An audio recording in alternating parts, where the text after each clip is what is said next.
Bonjour et bienvenue à l'économie autour du monde. Aujourd'hui, nous vous présentons l'économie de la magnifique ville de Sainte-Terre.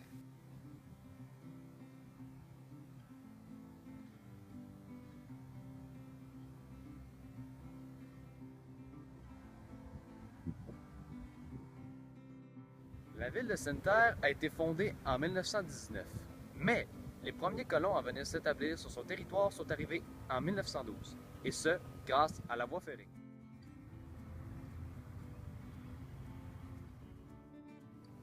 Cette industrie à vapeur, qui était en pleine expansion à l'époque, a entraîné l'ouverture de moulins à bois qui servaient principalement à fabriquer des traverses pour le chemin de fer.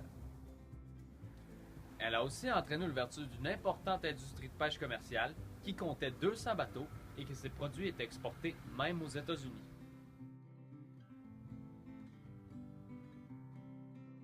Cela amena donc de nombreuses personnes à venir s'établir dans la ville.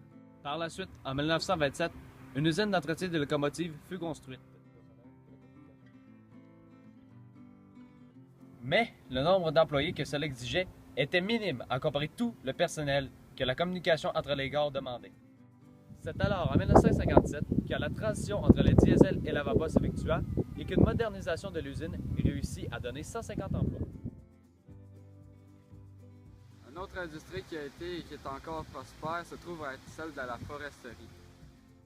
À l'époque, c'était surtout les moulins et la drave qui englobaient cette grande industrie. Mais de nos jours, ce sont les moulins et les transports par camion qui l'englobent.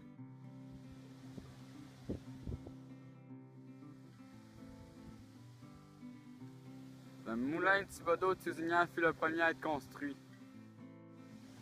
Par la suite, le Eagle Lumber qui était un peu plus important et ensuite le Bell River Lumber un peu moins important furent construits. Aujourd'hui, le produit ferroacier est résolu et le moulin Tembé qui appartient maintenant au produit ferroacier résolu et quelques autres compagnies de transport forestier vous assurent un emploi lorsque vous viendriez vous établir à Sainte-Terre. La preuve que Sainte-Terre est une ville où il fait bon vivre.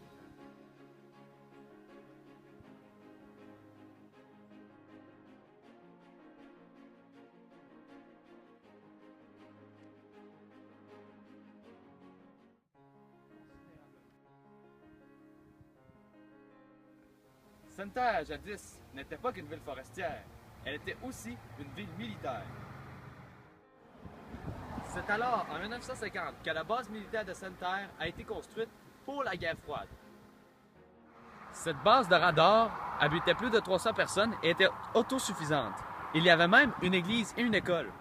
C'est alors qu'en 1988, alors que la population de la ville atteignait près de 6000 personnes, que la base ferma malheureusement ses portes.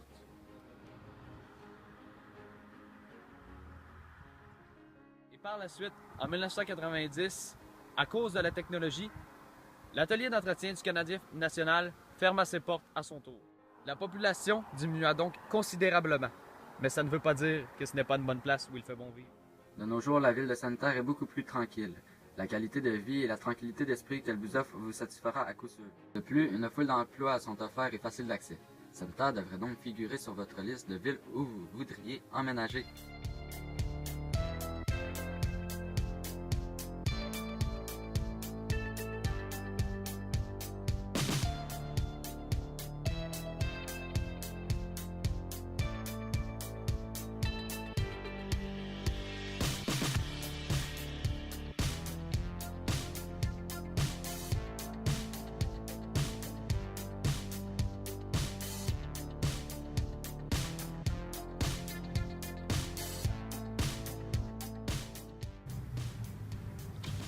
C'était industrie à vapeur.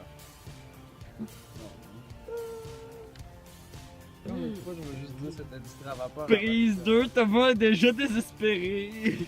Cette industrie à vapeur.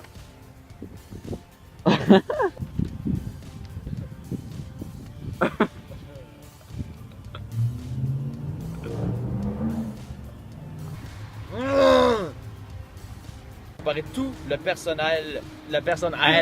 Allez, c'est Noël! Une autre industrie qui était prospère à l'époque et qui l'est encore. Aujourd'hui, le produit ferroacier résolu est le moulin de Tembec qui va partir maintenant pour être ferroacier résolu. La preuve que Sainte-Terre est une ville où ils fait... C'est juste la fin, man. Cette base de radar était au sous... 50, que la base militaire de construite. La population de la ville a... Voyons!